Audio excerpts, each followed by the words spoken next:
All right. Let's just give it another moment or two because it's just kind of straight up just so we get everyone in. Hi, everybody. Welcome back for those of you that are coming back. And those of you that are just here, hi.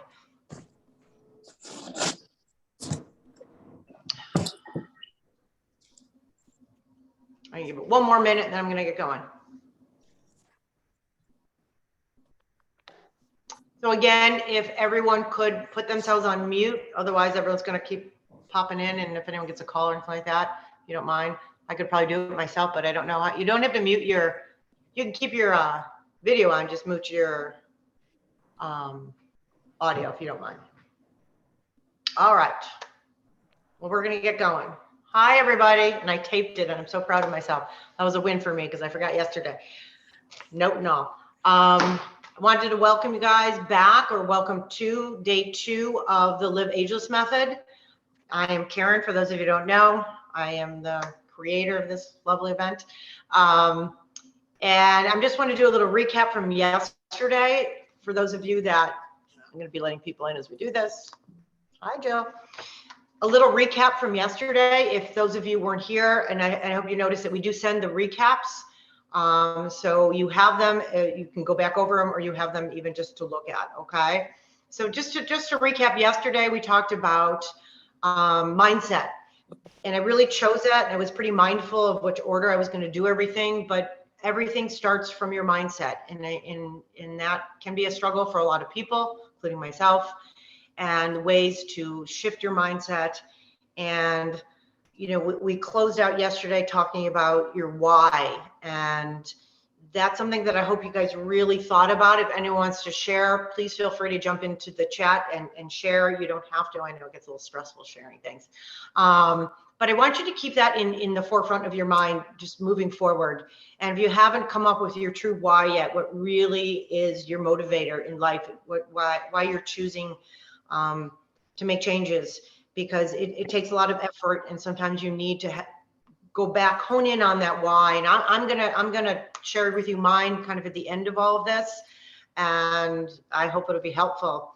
So all that being said, we're going to kick off today, and today is something that I think we're all, you know, guilty of, if you will, and I chose that word sort of tongue-in-cheek because I don't want you to feel guilty about this, but we're going to talk about emotional and stress eating, and then the cool part of it is finding your power and your control. So often when we eat because of our emotions or stress, we've lost power and all control. So we're going to talk about how to hone in on that, and it's really important. And you have to start with understanding that what you put in your body and how much of it, all those choices, those are a source of your control. Okay, and keep that in mind.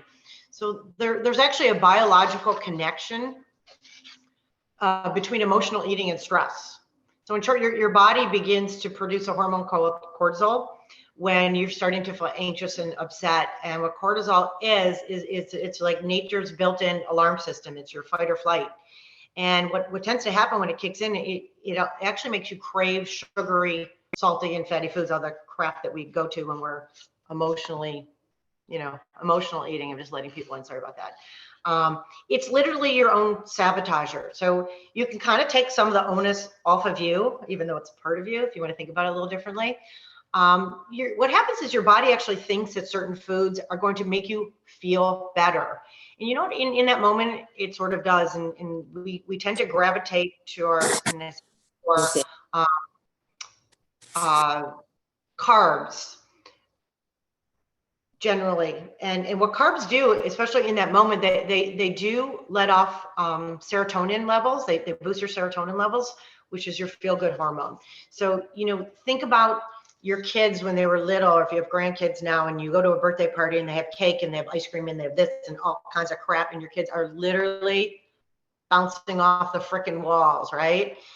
That happens to us too. If you eat too many carbs, you have sugar, you get like that sugar buzz. So they call it that for a reason. But then what happens to your kids after they crash, right? They're literally laying on the ground and they're having a tantrum. Well, as adults, we don't have tantrum. Well, you might have a tantrum, but the same thing is going to happen to your body physiologically. If you have too much sugar and too many carbs, that are processed carbs and bad carbs for you, you will crash. And that tends to happen. So we have to combat that. So all of us eat to feel good at some point in our lives. There's no getting around it. And what happens is a lot of foods, just like scents, trigger memories for us. They evoke sensations. I mean, think about it. So, you know, you might eat that carrot cake. I have to think of a good friend of mine because her mom was a carrot cake person. So, you know, you eat that because it makes you feel connected to your mom. Or my grandmother, my sister's on here, she can attest to this, made chocolate pudding and it always had this film on it. I don't really get how that happened, but it did. So I think about that sometimes and it gives me that connection to her. So food can be a connector, okay? You know, and it can be comforting. So in that moment, if you're missing your mother or your grandmother, whoever made those cookies or whatever sparks that emotion to you, that connection, I don't think that you don't want to pull that away. You don't want to, you want to allow yourself to feel that connection. So have a bite of the cookie, have a piece of the cake. But here's the cool part.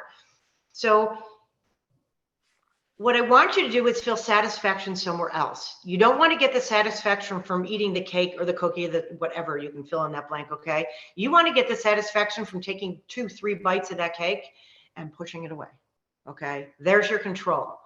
I had it, I feel it, I'm comforting myself, and now you know what?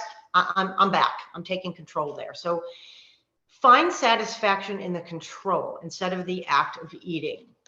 So another issue that happens that feeds cravings, and it almost sounds like an oxymoron, is not eating enough. So I'm sometimes guilty of this. Sometimes when I get super stressed, I'm just like a crazy person and I just move nonstop and either I choose or I forget to eat. And then I'm starving and you eat everything in sight. So you don't want to get yourself to that either. So neither is good. Balance is really what we're looking for. And that's what I'm going to be talking about a lot. So there's 4 main stages of emotional eating, and they build on each other, and you'll catch on in a moment. So number 1 is the trigger, okay? Just letting people in. So I'm talking about the 4 main stages of emotional eating. The first one is a trigger. And what can trigger you? Anything can trigger you. A situation, a scent, anything can trigger you. And what happens is when you get triggered, you know, a stressful or painful response tends to happen. And triggers actually cause a physical response in your body, okay? So from there, what happens? Well, then comes the cover up. So all of a sudden you're triggered, you're feeling all this stuff inside, and what do? Well, you eat, right? A lot of us do. So the food is the cover up. And what happens when you're eating whatever you choose to eat, when you are feeling this emotional or these triggers, they numb you in that moment. They're often high carbs, they're often high processed, they're often sugar. We call them comfort foods. Let's just stay with that. So what happens when you eat these comfort foods is it actually pulls your energy. So stay with me on this one for a moment. Away from your nervous system, which is where you're feeling all these feelings, okay? So I'm taking, all this stuff is going on and I don't want to feel it. So I'm going to eat this. And that's where all the energy goes. And then it goes into your digestive system. Okay. Again, it's this cycle. So what happens is our body, our emotions tend to get numb very temporarily, but our bodies get stuffed. And then what happens? Well, then the next phase, it's called false bliss. And I didn't make these phases up. Okay. But it does seem to make sense. So false bliss happens. So you're covering up to eat your feeling. You're basically eating your feelings. And you've heard that term a bunch. So you're feeling good for a short period of time, and that time could be 5 minutes, it could be an hour, whatever it is. But it's false, because then what happens after that? I'm going to analogize this to something a little differently, to adult world. You know, you're at a party, it's Saturday night, you have a couple of glasses of wine, you're feeling great, right? You have that third or whatever number that is for you. You're feeling great in the moment, and then what happens? You come home, you have a headache, you feel like crap, you have a hangover. It's the same thing with food. You literally have a hangover. But sorry, I'm just letting people in. So what happens with a food hangover? People call it like a food coma. You can call it whatever you want. 2 main things really happen. And The first one is emotional pain. You feel emotional pain, you feel guilty, you feel shameful, you feel like crap, you basically berate yourself. And then what happens is downward spiral, and this whole cycle starts over again. So you're like this hamster in this crazy wheel, this crazy cycle. So you see how they're all attached. You have the trigger, and then you have the cover up, and then the false bliss, and then the hangover, and then it starts back up again. So how do we break free of this? How do we get out of this? You know, that part you all knew on your own, right? You can break the cycle. It's not easy. Breaking cycles of any sort are not easy. So the first thing you need to do, you being everyone, myself included, is recognize the behavior, respect it, and have zero judgment for yourself, okay?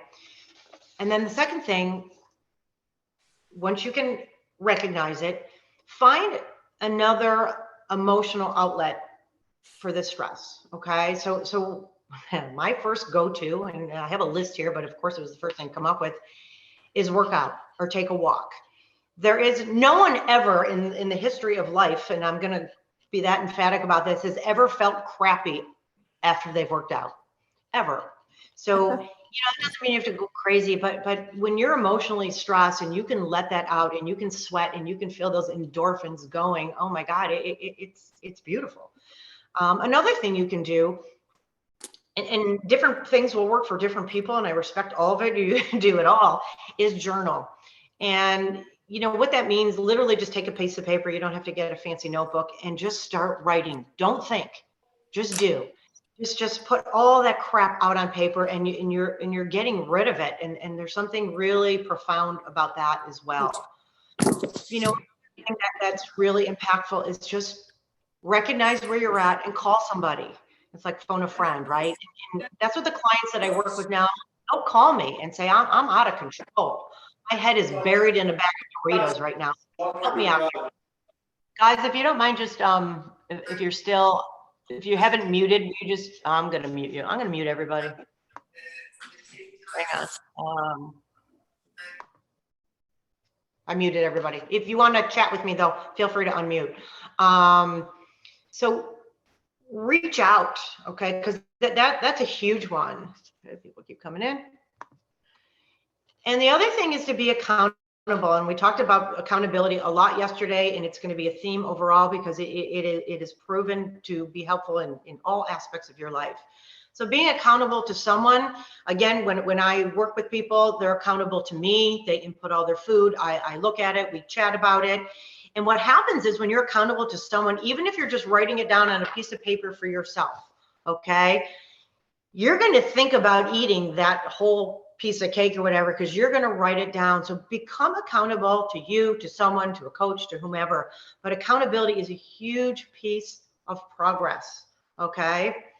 So let's flip all this. And we were talking about a lot of things that brought us down. Now I want to talk about some things that actually, foods that actually fight stress. And if you can incorporate these into your daily world, it's super helpful. So green tea, matcha tea, white tea. So teas, herbal teas, and again, no sugars, none of that crap in it, but I have tea every single day. First of all, it's very soothing. Anything warm is super soothing. And they have properties in that are actually stress reducing. So I strongly encourage you incorporating that into your day, even if you're not feeling stressed.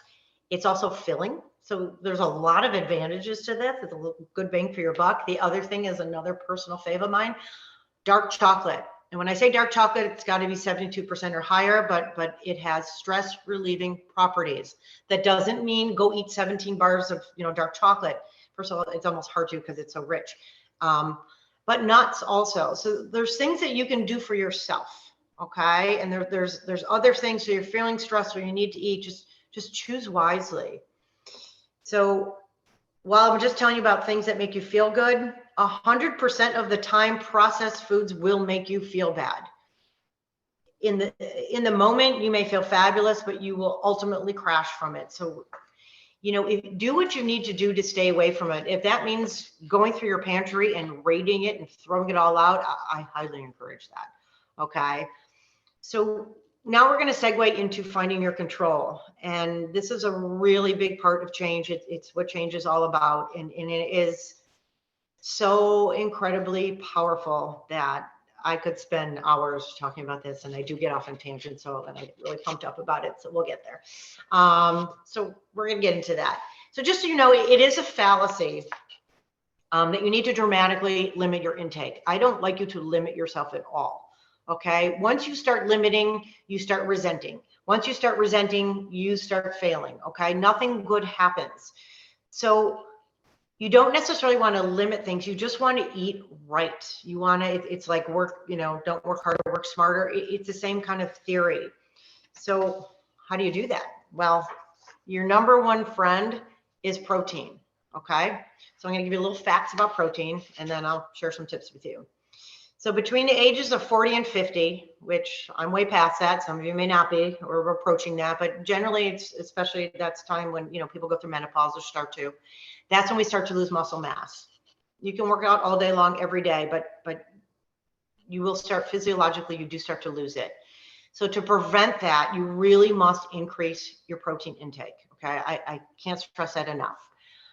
For an active adult, and I'm using that term and you can take that wherever you want, if you want to maintain your lean muscle mass and either maintain your weight or lose weight, you need to aim for 1 to 1.5 grams of protein per, and this is the kicker here, per pound of your ideal weight, not necessarily your current weight. So for example, I'm doing easy math here. If you weigh 150 pounds, and I'm making this up, and your ideal weight, your realistic ideal weight is 130 pounds, that's the math. That's the, 1 to 1.5 grams of protein for your ideal weight. Okay. Otherwise, you're going to be overeating.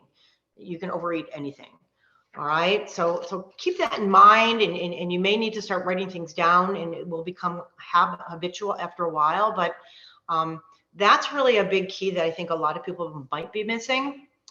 The other part of protein is you need to eat lean protein. Okay, chicken, fish, eggs, beans, nuts, grains, seeds, tofu. I mean, lean protein is your friend. Things with nitrates, crappy stuff, bacon. I mean, yeah, there's protein in there, but please don't do that. That's not going to help anything. So I'm going to stick with the protein. So what are the benefits of protein? Well, I just told you about it. It's going to most likely help you maintain or lose weight. It's going to help you keep that lean muscle mass, which is so important, especially as we age.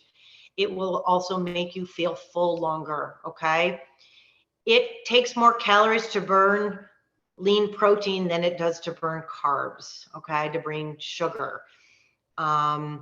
So this is why all calories are not created equal. This is why I don't really believe in counting calories, because the calories from protein are worth they have so much more value, I'm going to use that word, than your calories from eating sugar. Okay. So again, you have to really keep that in perspective.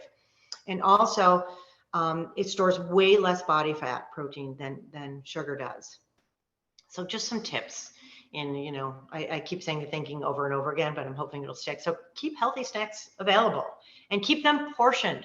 Okay, that's a really big thing. So crunchy veggies and little Ziploc baggies, just grab it. You're there. Nuts, raw, dehydrated. Diane, you can chime in on this one. Sliced turkey. I don't know if a lot of you live around here. Market Square, for example, they make their own. They roast their own turkey breasts. I buy their turkey breasts. There's not crap in there. Plain Greek yogurt is another great source of protein. But one thing about plain yogurt, please read the label. It's amazing to me and fascinating at the same time that there are some brands of plain yogurt, and to me, I don't happen to like the taste of yogurt, but in any event, some brands of plain yogurt have a lot of sugar in them. So please be mindful. Always read the labels. You're going to learn a lot just reading the labels. So now I'm going to talk about the elephant in the room, carbs. Okay. People are like running away from carbs, and they're on the keto diet and the Atkins diet, which is a million years ago. And everyone's afraid of carbs. Well, I'm here to like blow that myth out of the water. Okay. Don't be afraid of carbs. Just choose wisely. there are some really good carbs out there, and I'm going to explain to you what they are and why your body needs carbs, and more than just your body, your brain. Okay. So carbs are way more than just a bag of chips. So let's stay away from those carbs. They're fruits, they're veggies, they're legumes, they're whole grains. There's a lot of value in carbs.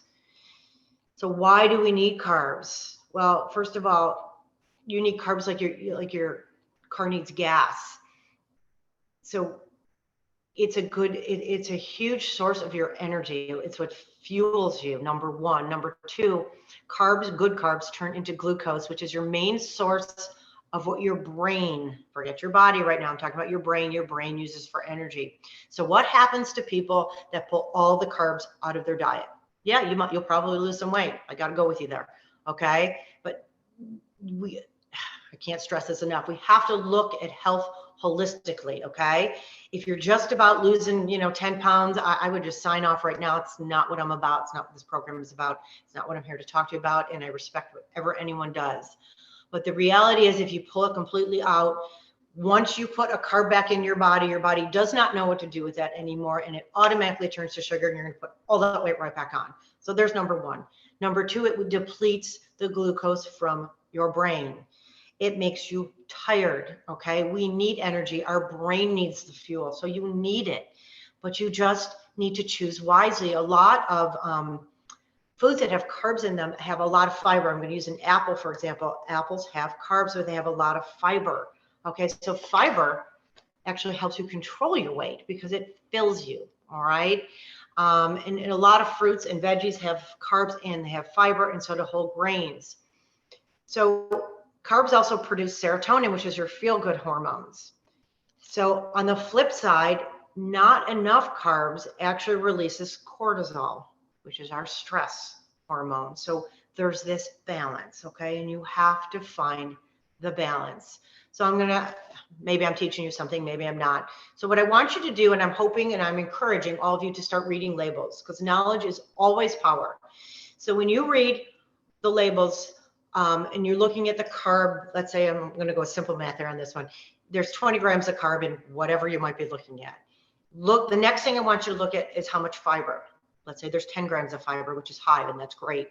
So your net carbs, you subtract the fiber from the carbs, that is your net. That equals your net carbs. So that's really what you want to look at, okay? So if, Ezekiel bread, for example, it has carbs, but it has a lot of fiber, your net carbs is really much lower. So really find the balance. Again, it's this balance. It's like constantly doing this dance. You're doing this dance with yourself, right? So again, just some good choices to throw out there: fruit, whole grains, quinoa, oatmeal, beans. I could go on. There's some good ones out there, right?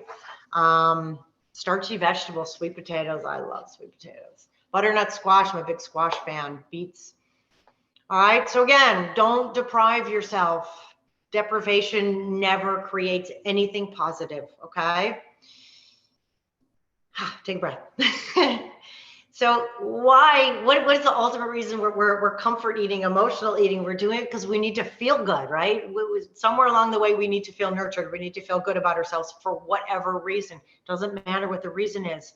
So instead of jumping into that bag of Doritos or that bag of pretzels or whatever it is, do something that does just that. Do something that nurtures yourself. Go get a massage.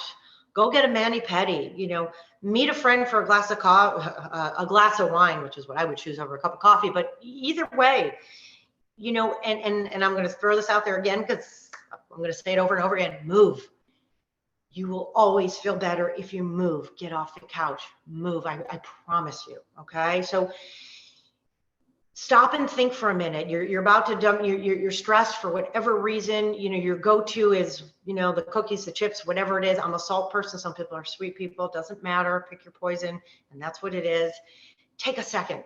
I talked about this yesterday. Reframe. First ask yourself, am I even hungry? Hello, Karen, are you even hungry? No. Then why the hell am I eating? Have a cup of tea, go for a walk, do whatever. So find your groove, find what makes you feel good, that is going to be productive, that's not going to make you crash, it's not going to make you feel guilty or ashamed about what you just did, okay? Find your power. So this is my jam, okay? And you may think it's hokey, but it's not.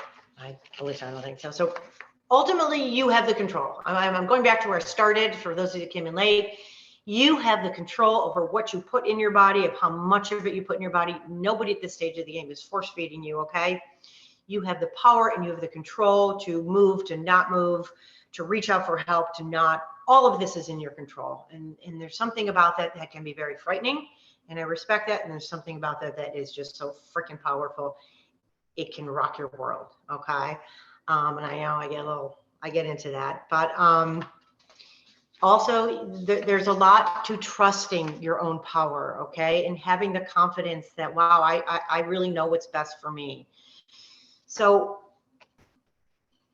you know, when you're feeling stressed or something triggers you and you're reaching for all that, the comfort foods. Comfort food sounds kind of nice, I'm gonna call it crappy foods because that doesn't sound so nice.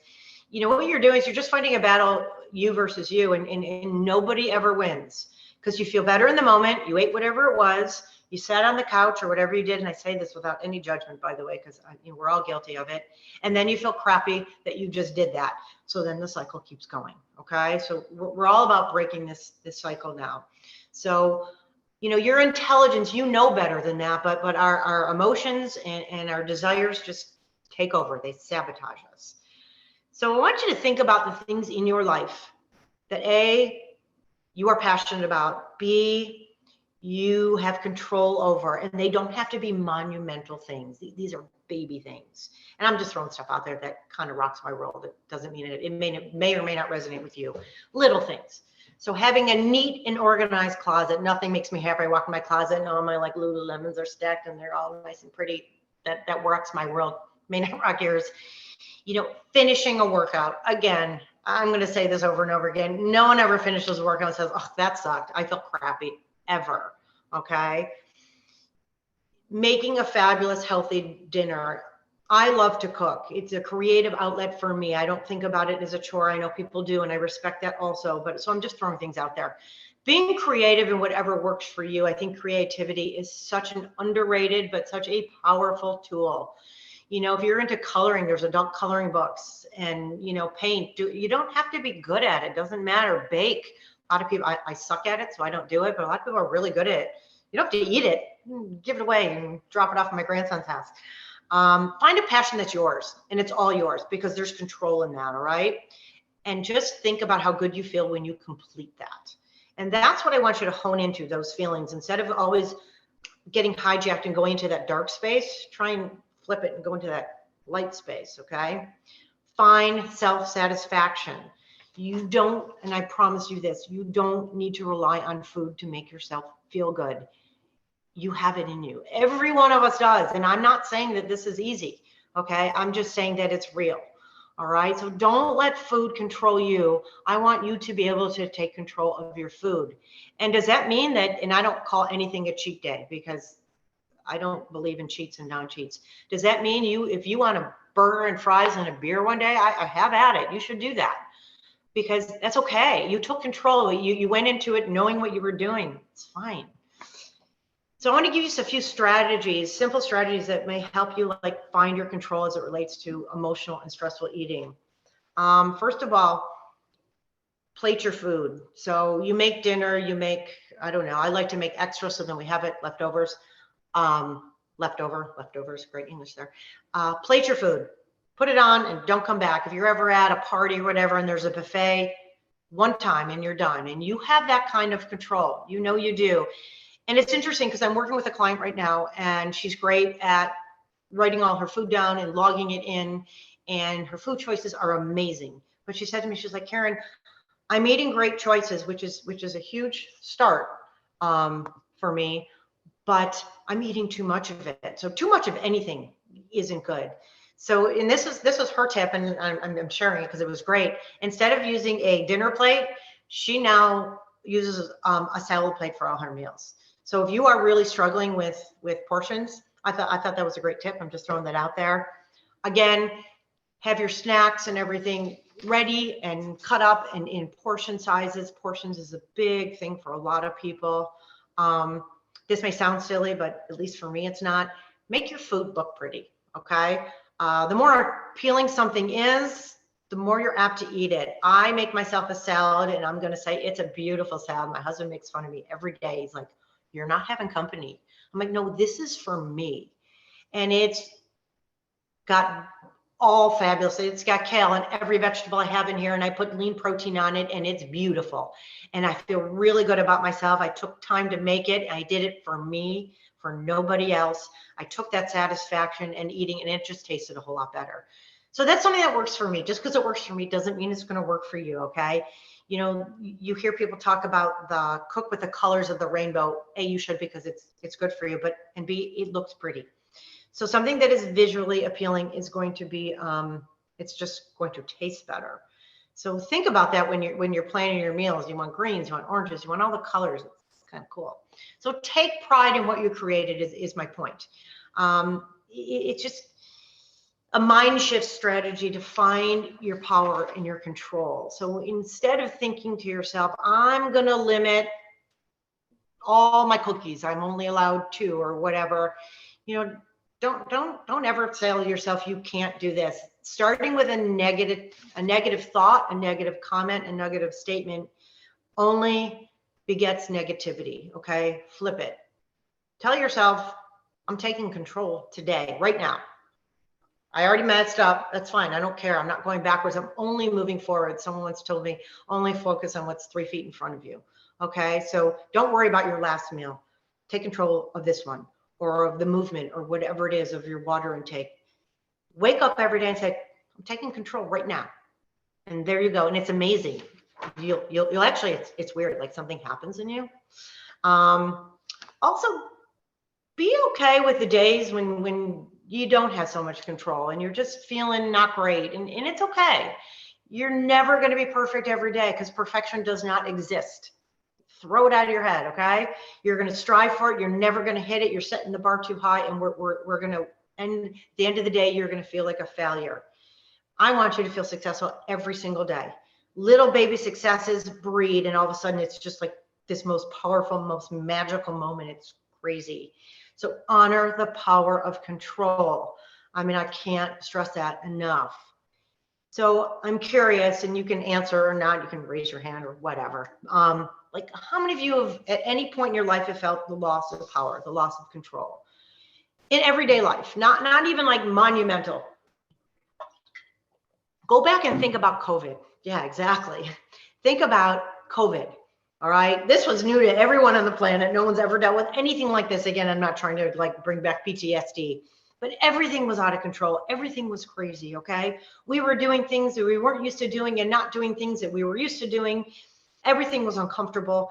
And somehow we had to find comfort in that. Okay. And a lot of people sunk like a stone and put on weight and became depressed. And believe me, there's zero judgment in there.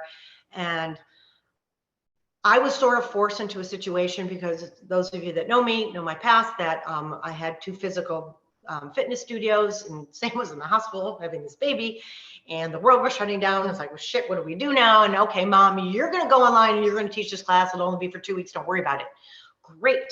Well, the class wasn't meant to be taught and done, but now I have to do this, and I'm not used to doing it on a computer, but now I have to do it. And I was freaking out.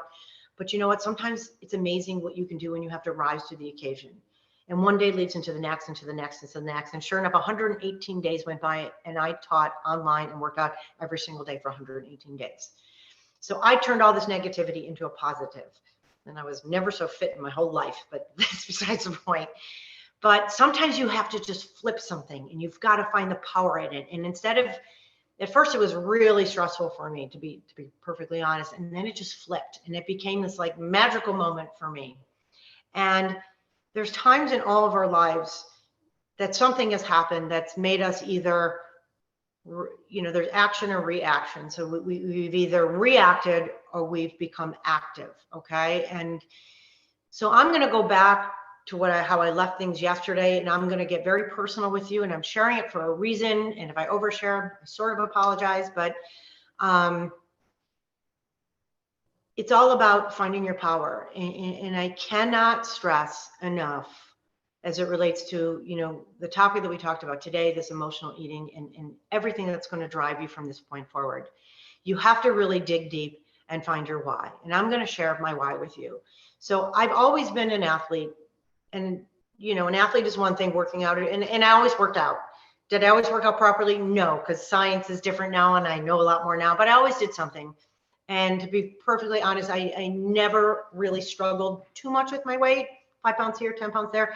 But so I didn't have that kind of thing. But that doesn't mean I ever ate right, because I didn't know about it and I didn't want to learn about it and I didn't care about it because I didn't think about it. And then my world blew up, you know, many years ago, and I lost control. I was going through a horrendous divorce and literally my life blew up. And I felt that I lost all control of everything in my life. And yes, I got my kids off to school because I could do that. And then I would come home and I would literally on my floor and I couldn't move. And I'm being as blunt and as honest as I can. And I'm sharing this with you because I'm hoping some of this resonates. And I did this for a couple of days, maybe even a couple of weeks. And I really felt like I was sinking and going into this dark world. And I'm not by nature that person, but life was crazy and it overtook where I was in that time. And some of you were with me holding my hands at that time.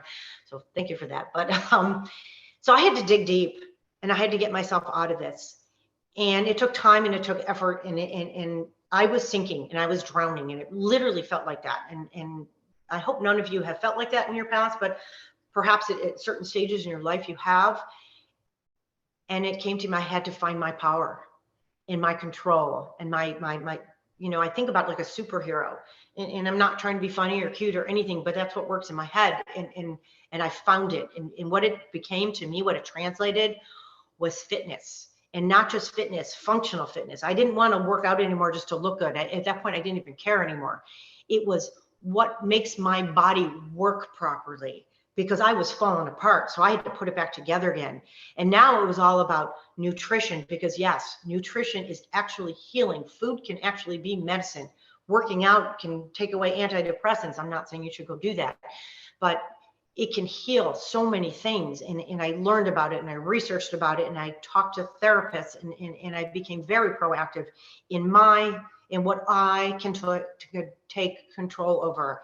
And I turned into this world where I'm at now. Hence, this is why I'm here and why I'm so passionate about it. Because when I tell you that finding my power and my control saved me, I can't stress it enough, because I can't be emphatic enough to let you know that I don't care what someone looks like. I was always looked like I would look healthy. That doesn't mean anything. It really doesn't. It's how you feel. It's how you feel about yourself. It's how you react, how you behave, how you take control of yourself. And you are the only person that can tell you what to do. You are the only person that can find that power, but you need to find your reason why. And I needed to feel in control, because my life was falling apart out there. And oh my God, I rose above it. I reinvented myself. And here I am now. And I'm sharing this because it's so valuable. So I'm asking all of you, I'm imploring all of you for you, not for me, to dig deep, really think about, and this is going to be a theme. And because once you find out your why and you get a hold of that power, oh my God, those Doritos, you won't even need those ever again, because you're going to get stressed.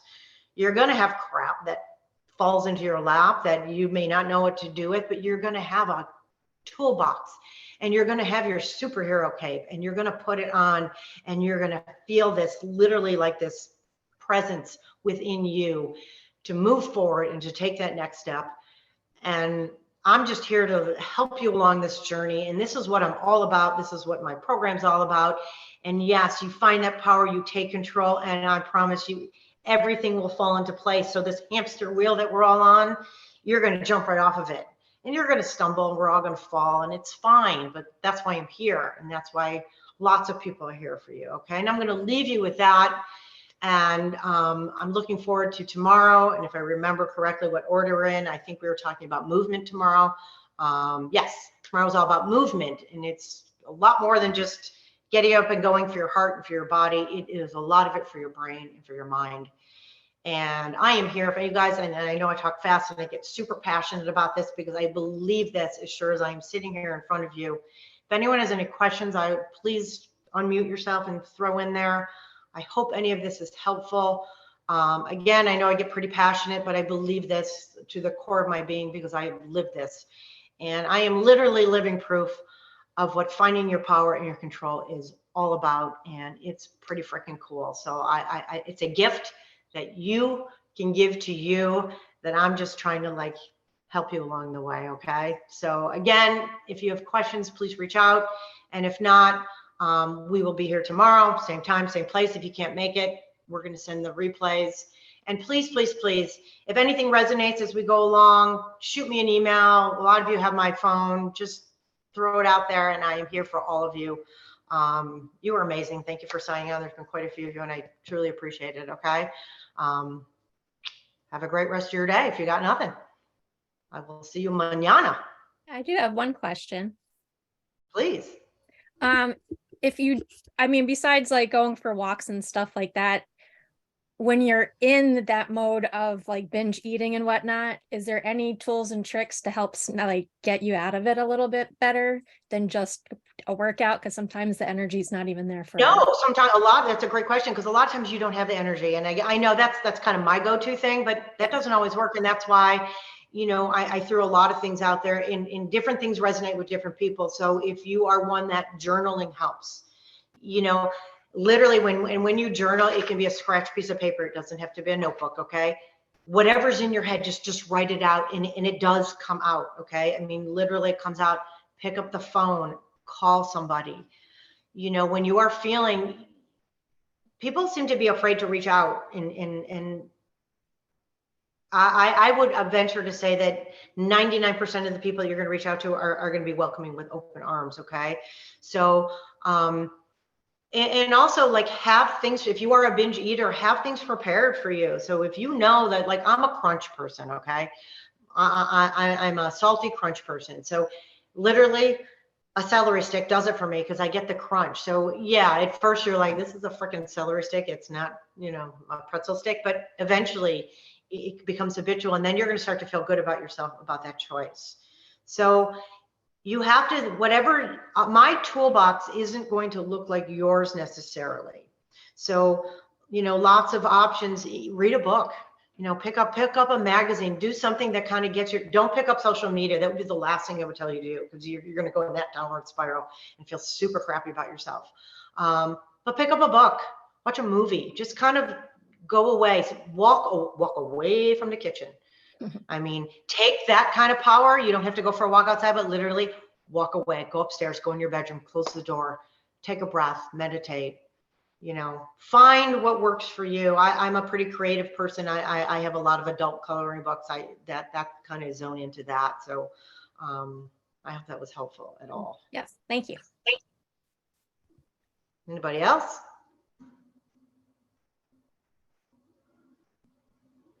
All right. Well, if no one has anything else, again, you'll get the replays. And if anything resonates and you know, please reach out to me. This is why I'm here. I hope it's helpful. And hi, it's Mindy. I had something that I wanted to say to Amy that I started doing when I have this thing where I pick around the kitchen at like 10 o'clock at night and I'm taking a bite of a brownie and I'm taking a bite of a this and a that.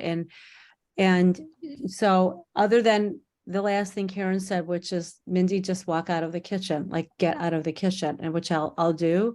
But the other thing is I'll stop. And this is kind of like the journaling I think you were talking about, Karen.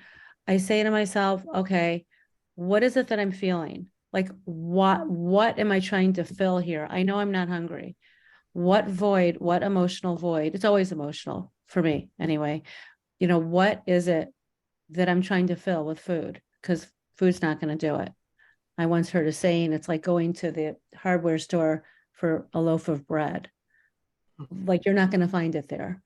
So then I'm like, you know what? I'm really lonely, or I'm really upset with my mother, or I'm really, you know, and I'm like, okay, well, I'm in the wrong room of my house, basically, to try to solve the to try to like think it in a more like slow yourself down, get in touch with the emotion that you're trying to fill with food or restrict with food or whatever someone's issue is, and to just be like brutally honest with yourself, and then maybe journaling it, or I don't know, but to like think it's like having to stop and think like, what's going on here? Exactly. Like freeze frame, take a second. Why am I doing this? Why am I feeling this way? And yes, maybe you are mad at your mom or your sister or your friend or whatever, then write them a note or pick up the phone or write it down. If you can get to the root of it, and Mindy, that was very perfect, so I appreciate that. If you can get to the root of it and you can find out the why that you're doing this, why you're behaving this way, why you're feeling this way, first of all, own your emotions. It's okay. I mean, you're okay. You're allowed to feel crappy. We're all going to feel down and whatever at some point in our lives. Own it, and don't have judgment on yourself. Just don't eat yourself into oblivion, because the cycle will start over again. Okay, so find your way to break that cycle. So thank you for that. Those are great tips. Community helps. Safety in numbers, always.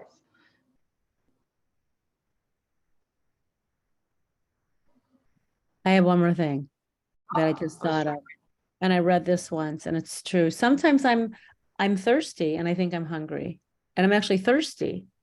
It's like I haven't had enough water. Well, I never have enough water. I have a diet. I have a diet pop habit, which is really unhealthy. But sometimes it's that. It's like, wait, you know what? Let me have a glass of water, and I'll throw a little sweetener in it, maybe, or whatever, and that'll do it. So sometimes it's just dehydration. I'm going to jump on that, because that is exactly what it is. See, your brain is made up of, I believe it's 72% water, could be 73%, but right in there. So what happens when you don't drink enough water, and I just read all this, and again, I'm quoting Sanjay Gupta because I dig this man. When you are as little as 2% dehydrated, your cognition lessens, okay? Just 2%, which is not very much. So what often happens, your brain cannot discern the difference between being thirsty and being hungry. It has no idea. You think it would, but it doesn't. So what happens 9 out of 10 times, unless you're very in tune with your own body, you are actually dehydrated. That was an excellent point. And so you choose to eat instead of drink. So your go-to thing, so Amy, this may be a great tip. You're hungry, drink. And just as a side note, half your body weight, do your own math, of fluid ounces of water daily. It is one of the most basic things that you can do for yourself that will change just about everything. So including your emotions and your binge eating. So thank you for bringing that up.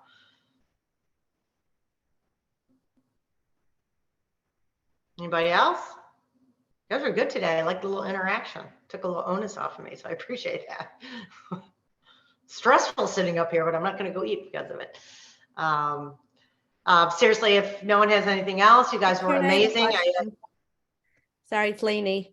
Sorry. No, please.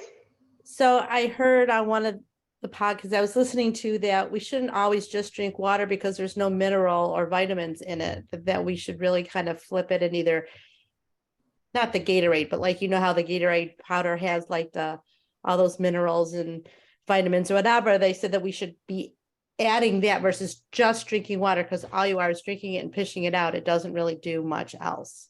I wanted to see what your thoughts were on that. Well, there's a couple ways to think about that, and that's not totally untrue or true for that matter. There are, you don't get all the electrolytes with just water. So there are electrolyte powders, especially if you're working out, that you can put in there that can be really helpful. Gatorade, I'm not a proponent of it all. It just has a ton of sugar in it. But tea, herbal teas, I mean, that counts as water, just so you know. Wine doesn't. I kind of wish it would, but it doesn't.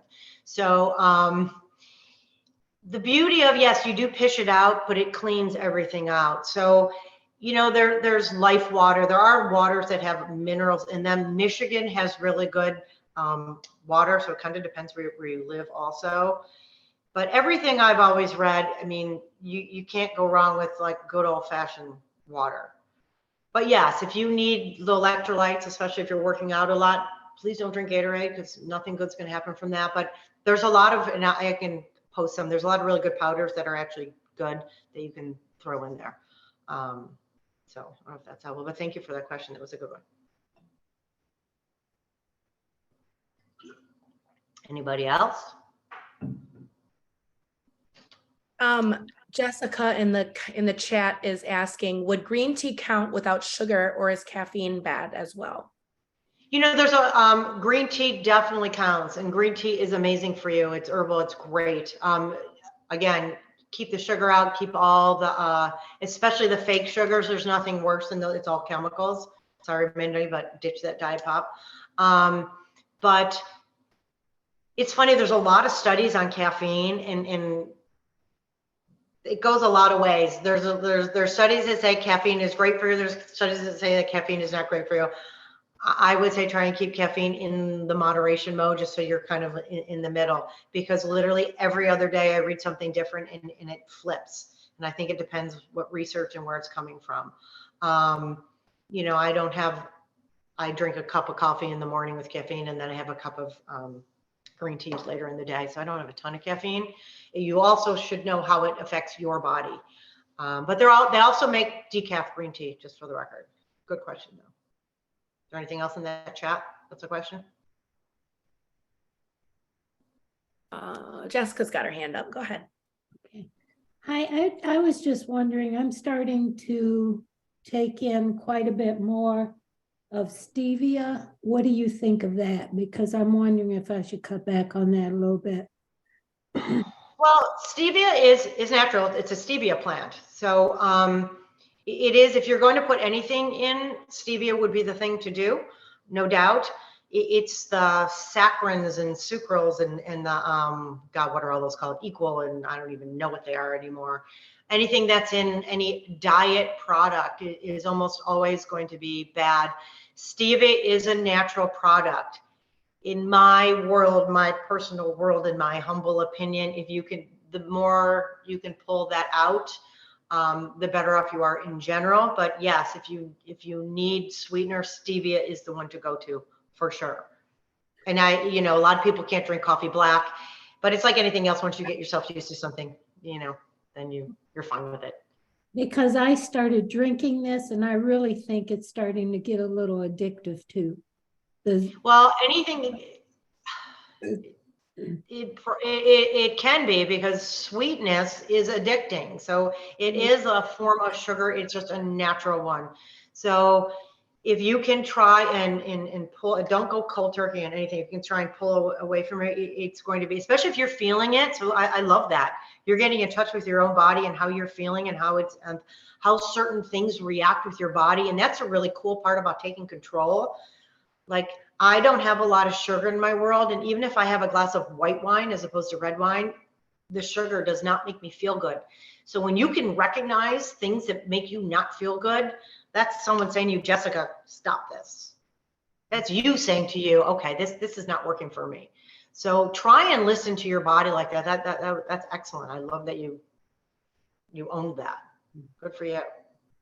Thank you. You're so welcome. Anybody else? A lot of love for you in the chat. Well, love right back at you. You're And all right, so I don't want to keep you guys too long. I will see you all tomorrow. And again, if you have any questions, follow up. It's a lot of information. Emotional and stress eating, I know, is close to all of us. So it was a good topic. So we're on to the next, and we will revisit this again. We'll kind of recap tomorrow. Thank you for showing up. Thank you for asking questions, and I will see you tomorrow, okay?